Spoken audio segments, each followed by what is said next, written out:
Hi, everybody, and welcome to TNM Unplugged, the Zoran Interconnected podcast, the space of elevation when you elevate your heart, your mind, and your soul to the next level of its own evolution, and also the space for inspiration. So we're super grateful that you're joining us once again, and we're super grateful for a wonderful community who is following this podcast globally. Welcome you all to this recording. And today we have wonderful Chiara Croce. Chiara is a friend and teacher, facilitator, and coach. I'm going to ask Chiara in a second to introduce herself as well. And with her assistant that is also in the camera view for people who are watching this on the YouTube, for the people who are listening on the Spotify, you have to imagine this wonderful being, Dr. Pipo, who is also joining us as well in this transmission, in this podcast. And today we're going to look into the ego and your merda, right, Chiara? This is how you call it, your merda. We're going to decode your merda, which is our ego. We're going to look into what is ego, how do we transform these voices that we have inside of ourselves into the narrative that really serves us. How do we witness those voices, everything that is taking us back, everything that is preventing us to become that best possible version of ourselves. And how do we really play with that in a good way so that we can have a best life going forward? So it's a kind of interesting topic with a lot of good learning along the way. And I'm just going to welcome Chiara right now. Welcome to the podcast. I'm so happy and grateful to have you. Thank you very much. I'm very happy to be here too. So just tell us a little bit more about yourself for the people who are meeting you for the first time, just to get the essence of you, and then we're going to dive into a conversation. Okay, I'm a coach. I do video, I do courses, I do personal sessions, but basically I work through videos in TikTok and Instagram and YouTube. And I try to help people getting to love themselves in a funny way. I do these videos with my assistant, Dr. Pipo, which is my Chihuahua, which you can see now here. And I try to be funny because I think that teaching people through humor is one of the best ways to make people grow without getting bored and heavy. And I am a graduate in psychology. I have done tons of spiritual courses, coaching courses, counseling courses. I've been studying all my life this stuff because I was very unwell myself. I've been suffering from anxiety and panic attacks for almost 20 years. And so to get out of that, I have studied the world of all this. And then I have put it all together. And now I'm very well. I'm very happy. Also, law of attraction, I added this. And now I try to help people to follow the same path that I have followed, which is learning to love yourself and having a great self-concept to attract all the most beautiful things that this wonderful life has in store for us. Yeah, and a beautiful thing when it comes to the humor of transformation, when we add this element of fun in the development, it really works well, because sometimes in these transformative movements and teachings, we tend to get serious about our life and to get really heavy because the topics can be heavy, and then we forget what you said beautifully, Chiara, that the humor is the medicine that really elevates the soul. And then we are able to have fun while growing and developing and transforming. So what is that your merda? Why do you call it like that? I know this is in Italian. In Italian, language sounds like woo. And, for the people who are not Italian speakers, how would you, describe that term that you use? Okay, so io means I. Merda means shit. So this is the shitty part of us, that shitty voice that we have in our head all the time, which pretends to be us and keeps on telling us, oh, I'm not enough. Oh, I have made that mistake. Oh, what am I going to do tomorrow? Oh, I cannot do this. Oh, I have to do this podcast with Zoran. And what am I going to say? All these terrible things that it keep on saying all the time to us, pretending to be us, which is the worst, because we believe that it's us. So when we believe what the io merda tells us, we become little. Our light is dimmed. We are afraid. We do not dare. We do not do the things that we love. We will live out of fear instead of living out of love. So what I basically try to teach people having fun is that the io merda is the biggest liar that there is. And so we have it in our head, but we don't have to believe it or believe it, okay? And so if you recognize it and you realize that what it says is not the truth at all, then life becomes much easier because you learn to know your real self. You learn to be aware of the possibilities that you have. You learn not to be afraid and to trust life, to go with the flow, to have fun, to dare, to make big mistakes and not give a shit about it. And so life becomes beautiful. Your relationships go well because you stop judging yourself and you stop judging other people. And you do the job that you love and you do new things because you are not afraid of going out of the comfort zone. So many wonderful and amazing things and miracles happen in your life when you stop listening to your io merda. And so my job is trying to help people to recognize that io merda and stop listening to it to become their best. You mentioned a few things how this voice, io merda, the ego comes through, so is it something that, we create in our life from the beginning, or is this voice something that happens to us? What is the origin of that voice in your perspective? How do we end up having it as an inner dialogue? I think it's what Freud called the superego.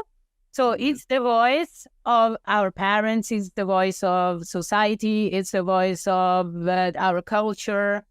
When we're little, for us, the most important thing is to belong, because if you don't belong, you die. So our brain is still reptilian, it's still the brain that we used to have in 10,000 years ago.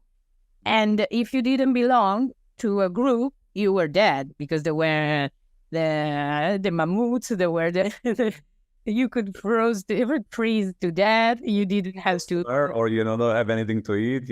Yeah, exactly. So we need to belong. So when we are little, we learn which are the rules to belong. So and as all the people around us, they are also victim of the io merda.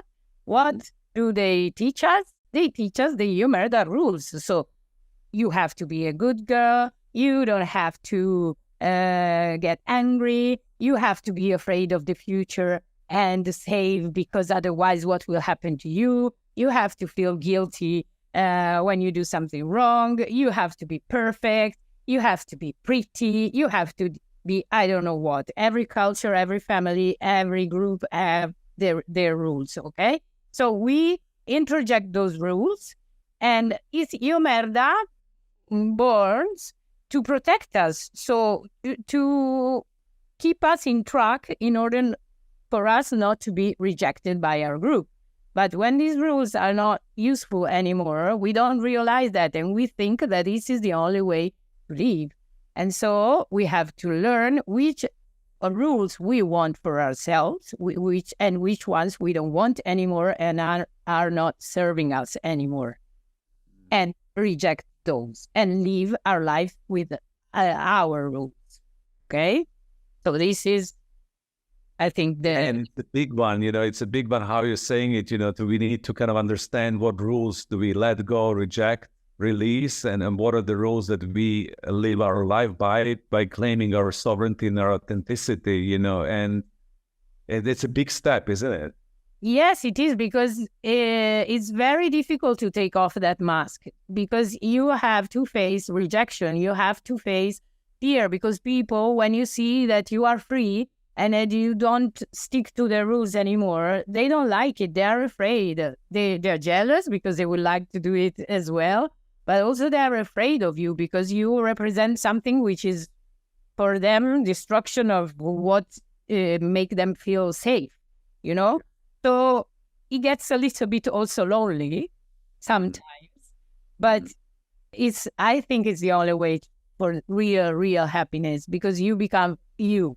You lose a lot of people along the way, but you gain yourself. It's a beautiful thing. We lose some people along the way, but we gain ourselves and become more of you. So these voices, you mentioned many. So what are, in your experience when working with people, being on TikTok, empowering people, what are the most common voices that we share, for example, on a global level? Fear of future. Okay. So I will be alone. I will not have enough money. And this fear make us take the wrong way because we don't choose with our heart anymore and we choose with our io merda. And io merda is giving us lies because it's telling us, for example, if you're going to leave this secure job to follow your passion, you're not going to have money, you're going to end up broke. But this is not true. We don't know that because maybe if I start a new way, a new path, and the next day a new door will open up for me, which I cannot see today. So they are all movies. They are all movies that io merda projects in our head, and we believe that they are the reality. But this is not the reality. We don't know what will happen in the future. I'm sure that you are here, and I am here, and 20 years ago, we would have never fathomed that we would have been here. Because life just happens. But io merda, he wants to control everything, okay? So this is one of the main things. The other one is the past, not letting go of the past. So I've made that mistake and I must kill myself. So that is a lie because all mistakes are just lessons. And the fear of failure, the need to be perfect. So if I'm not perfect, I'm stuck. I don't do anything because I am not perfect. And the idea of not being worthy. This is especially in Italy and Spain, where we have a Catholic upbringing, where the question of being worthy, if you're being not worthy, you will get good things if you're a good girl, or you will have bad things if you're a bad girl, is terrible in Italy. Yeah. So like good, not good enough, not being worthy, not being, and then the self-issues. Those are the voices that really are prominent, in all cultures. I know that we're focusing on Italy and Spain, but, in the Catholic upbringing, but I could see them as a global pattern as well, that we all, on a collective level, somehow suffer with that, that voice. Yes. So you what happened? Need to be accepted by other people. You try to make everyone happy, but this will never happen. You cannot make anyone happy, and you are not happy yourself trying to pursue other people's acceptance and love. So you're saying that the journey towards this deep self-happiness and joy and fun in life is to accept yourself fully and not to pursue making other people happy. And in order for us to do that, we have to really look into the voices, the io merda that is preventing us. So let's say that I'm now listening to you and I'm listening to this podcast with the audience and say, okay, how do I then move from this point of these voices who are not real, creating projections and illusions, stifling me, not helping me, telling me that I'm not good enough, telling me that I need to be worried of the future, and putting me in a state of fear and anxiety or whatever the condition is. So I begin witnessing them, right? How then we move through that into something else?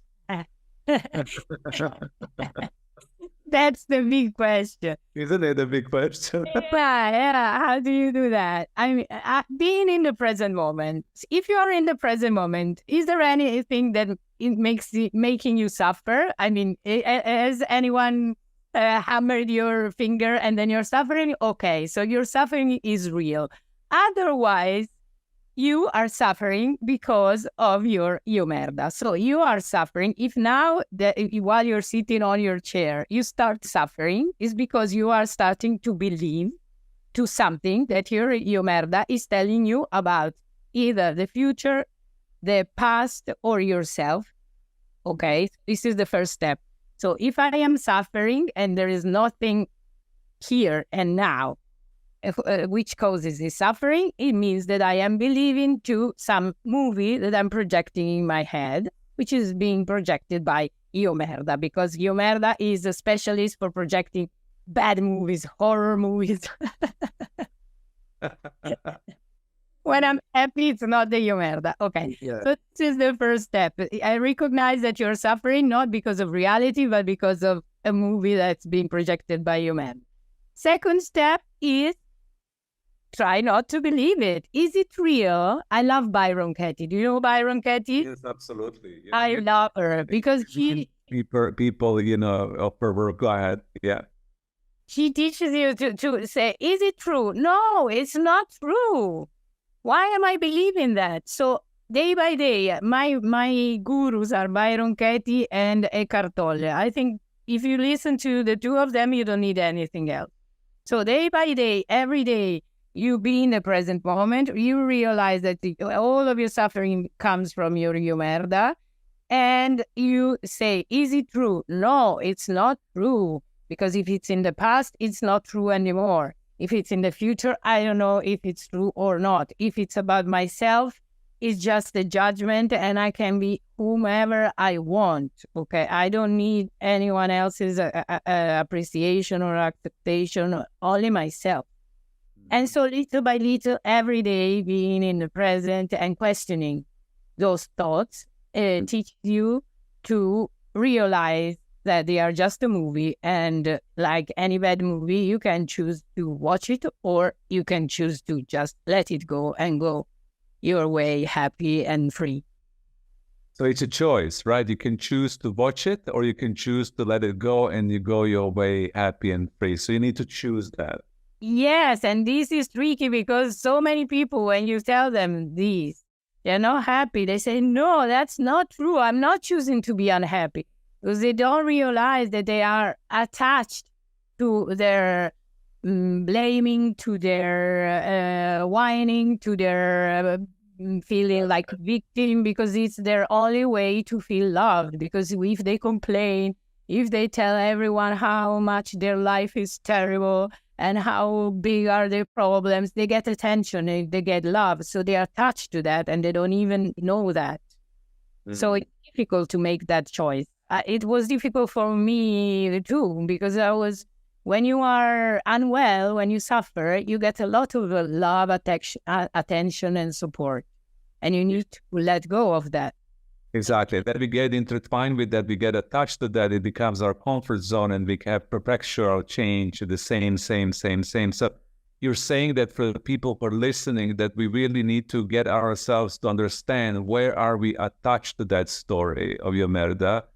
How is that story helping us, to get love and attention and also good feeling, good sense, and then be strong enough to challenge ourselves to let go, because we are co-creating our own suffering if we stay attached to that conversation, right? Exactly. And to do that, I can give you an advice, not you, but the people, I'm sure that you don't do that, is let go of any complaining. Stop complaining. Stop telling people about your problems, stop telling bad things, and just talk about and think about good things and do every day an exercise of gratitude. Because if you find something to be grateful for in everything that happens to you, like last week I lost my car keys, they stole all my luggage, and I was happy because they didn't steal my car, because I got to buy a new set of new clothes. So I chose, instead of complaining, I lost my car keys, they stole all of my luggage, I chose the sunny side. So the gratitude, what can I be grateful for? So this is an exercise I do every day for everything that happens to me. What can I be grateful for? And I see the sunny side and the humor that goes away. Yeah. And I really want to just stay here for a second, because I think this is the profound teaching that a lot of people know on an intellectual level. I should be grateful for this. If I was in Chiara's situation, I should focus my energy on what is the good thing in this situation. And I know that it's something that is super challenging. So how did you manage to not go into the negativity? You know what I mean? Not go into the negativity. Yes, I go into the negativity. I dive into it. When I lost my car keys, I started telling all the bad words that there are in Italian language, and there are many. And I was so angry. day, just let my anger go, and I started telling everyone, I'm so stupid, I lost my car keys, fuck, because I need to go somewhere anyway. So let everything go out. You don't have to put on your spiritual mask. Everything is fine. Everything is love. That's terrible. That's a trap. You have to let your feelings get out, and until you say, okay, now all my anger now is gone. I don't feed it with my thoughts anymore, because letting it out is one thing, but feeding it with your complaining and telling people 20 times what happened. So I always say, you can tell it 1 time or 2 times, because this is a normal way to let out your feelings, okay? The 3rd time is complain. Yeah. Okay? So you can tell something bad 2 times to your wife or to your best friend, and that's it. Then stop it, because otherwise the feelings are like waves. So a feeling goes up and down in a very short time lapse. If you feed it with your merda, what happened to me? I lost my car keys. They stole my luggage, and you go on for 1 week. This bad feeling goes on and on and on, and you cannot find gratitude when you are in that way. So you let it out. You complain. You get angry at God, at yourself. Then you can say, okay, so where's the opportunity here? What can I be happy for? But you have to find something that you are really happy about. And there is always something, always. I spoken the other day with a man who had 2 kids, 2 children, and they died, both of them.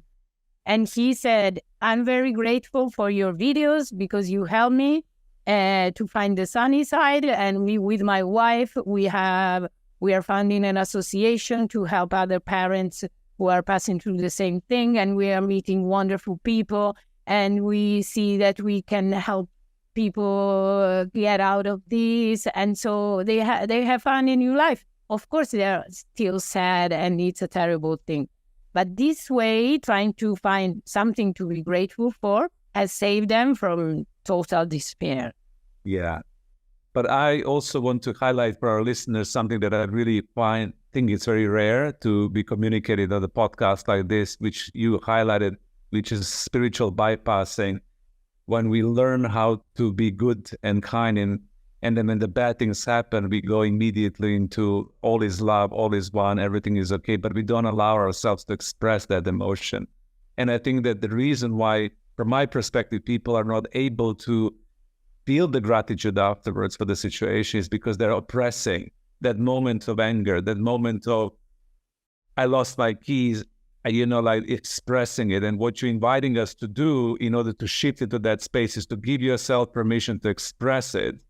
And as you said, beautifully, complain once, share it once, share it twice, and then move into the gratitude instead of the complaint, which feeds the story again and again and again and again and again, because you say 10 times and 50 times and 100 times, and then, it becomes part of you, right? Exactly, so because it's the spiritual humerda that you cannot get angry. You have to be always grateful and perfect, and, that's a spiritual humerda. You cannot get angry. You're a spiritual being. You have to be happy. Everything is love.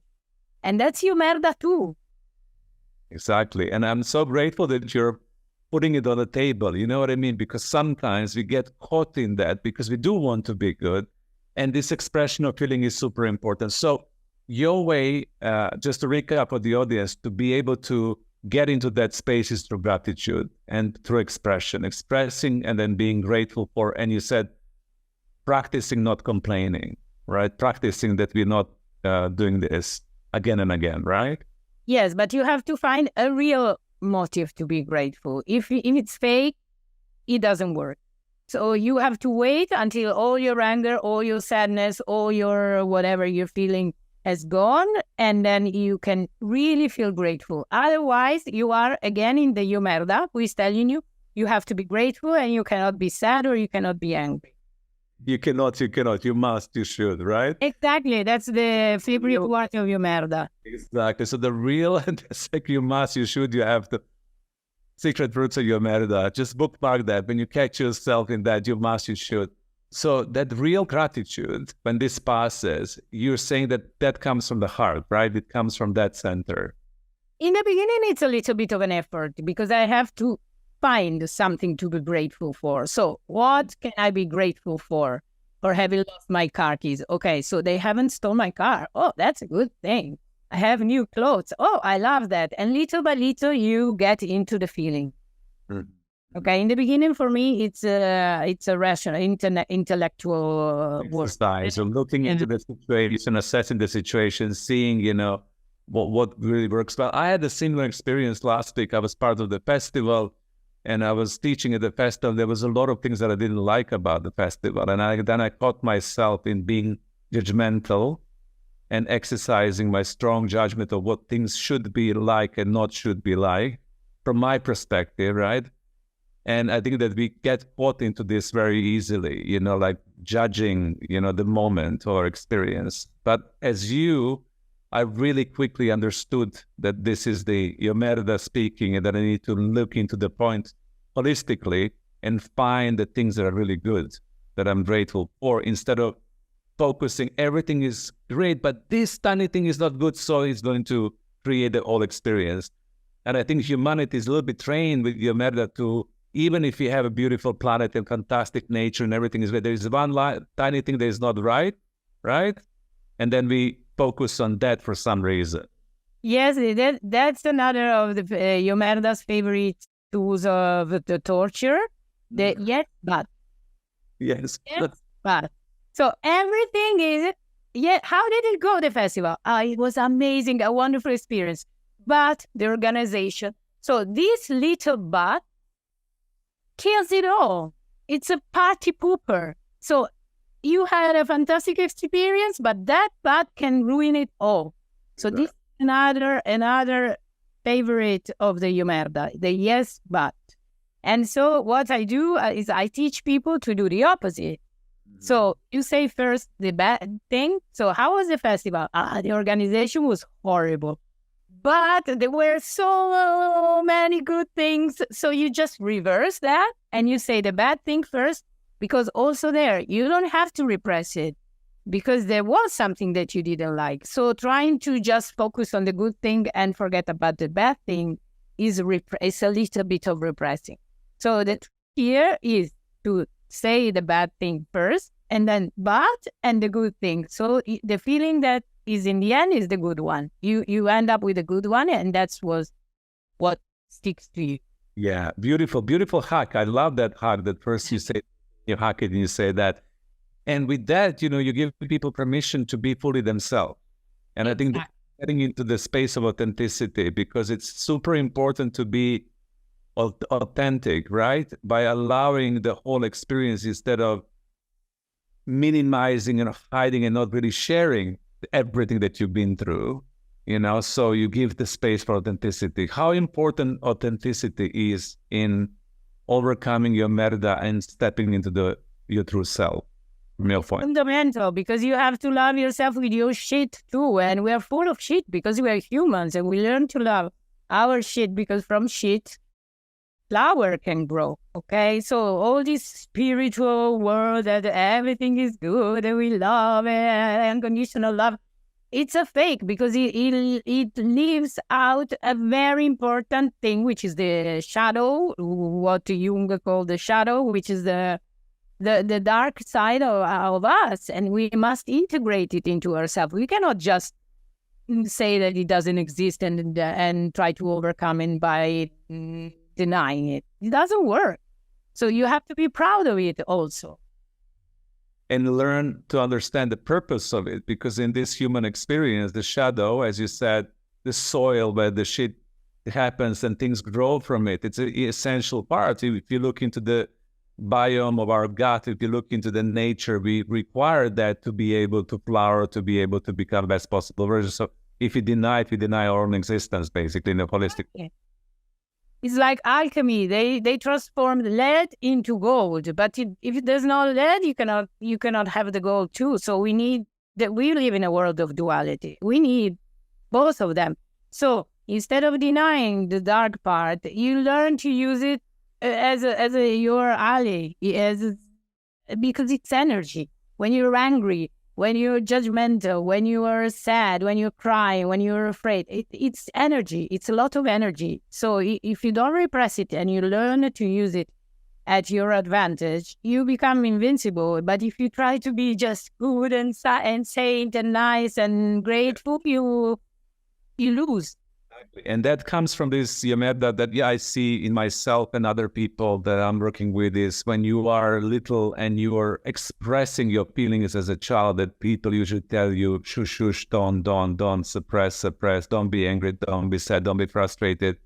Go, that's the beginning of that conditioning, because it doesn't allow, for us to express fully. And if you observe children, they do express everything, and then they go into something else. Exactly. It goes away in 1 minute. If you see a little child or a dog, they fight with one another 1 minute, and the minutes after they're playing, they're completely happy because they're not repressing. Exactly. So from your point of view, once when we kind of play with this ego, or we transform the Yomeda, we witness Yomeda, we become aware of our inner voices, we come towards a journey of being authentically self, right? Being more of yourself. This is what you said. Oh. So for you all, exactly. For you, what is that state? If you were to describe to people who are, let's say, entrapped with Yomeda, they're still working through this, when they start practicing all of that and become whole, how does it feel? And what is that state of being? You feel free. You feel like a child again. You don't give a shit about anything anymore. You don't give a shit if people judges you. You don't care if you make mistakes. You don't care if something goes wrong. I mean, you care, but then it goes away. Like when you are a child, you are more present in the moment, because everything loses importance. You realize that you live life like a game. Mm-hmm. Okay? Exactly how it's meant to be. You live life like a game. Yeah, and when you lose, you don't like it, but it's not the end of the world. And when you win, you love it, but also you don't stick to that. You just go with the flow. You go with the flow. Beautiful state of being able to go with the flow, and being able to perceive the life as a game, and enjoying yourself and being fully joyful, present, and authentic. And it requires work. We need to work on this, right? That just doesn't happen, because another thing that we always highlight, to be able to attain that state that you describe right now for us, we need to engage a little bit. But your lens is through fun, right? So what is the way to lighten up, Yomeda, and to have more joy in witnessing how hilarious and funny actually this all is, instead of being profound? It just don't be serious about yourself. Don't be so serious about yourself. I mean, I laugh about my own limitation, my own flaws, which are many, and I love them. I don't care. I laugh about it. In Italy, we have a sense of humor. We always make fun of each other. So this is easier maybe for us. It's something that in other culture I don't see so much. We make fun of each other, and this is very good. So make fun of your own flaws, make fun of your own limitation, and don't be ashamed of being human, because we are all the same. You don't have to pretend that you don't feel envy, that you don't get angry, that you always are always grateful. Don't pretend, because nobody will ever believe you, because we are all the same. So just relax. Into it. Wonderful. So Chiara has a wonderful TikTok channel. It's in Italian, and her website is in Italian as well. And I was joking at the beginning of our podcast with her before recording that if you're really curious about Chiara's, you can Google Translate her website as well. But I'm going to reference her contact details and everything else for their audience or listeners. And Chiara also works in English. So if you get inspired to connect with her, to follow her, and to learn from her, please do get in touch. Everything about her is going to be in the description of this podcast and this recording. I feel that Chiara's message is outstanding. I feel that this is the time in our human evolution when we have to have more of the real, authentic conversations about what really matters in our transformation. I also feel that it's super important for us not to take ourselves too seriously, as Chiara was sharing. and to understand that we all work in the progress, that we all have our flaws. Even Chiara and me who are teaching and coaching, and we all have so much to deal with, exactly the same like you, in a different point of view. So please connect and make sure that you are talking to Chiara and connecting to her. Chiara, any 2 last words, and how would you like to leave audience with? Just have fun. Life is very short, and it can be so fun if you just drop the need to be perfect and to be accepted and to be loved. Just be yourself and have fun, because you're gonna die very soon. There's no time to waste. I agree. Have fun. Chiara Croce, thank you so much for your wonderful presence. Thank you so much for your energy. Thank you for your sharing. We're super grateful to have you on this podcast today, and we hope we're going to record with you in the future. Thank you so much. And everybody else, thank you so much for tuning in to TNM Unplugged, the Zoran Todorovic Interconnected podcast. Day after day, week after week, we love your presence here. Bye for now. Thank you, Chiara, once again. Thank you. Bye-bye.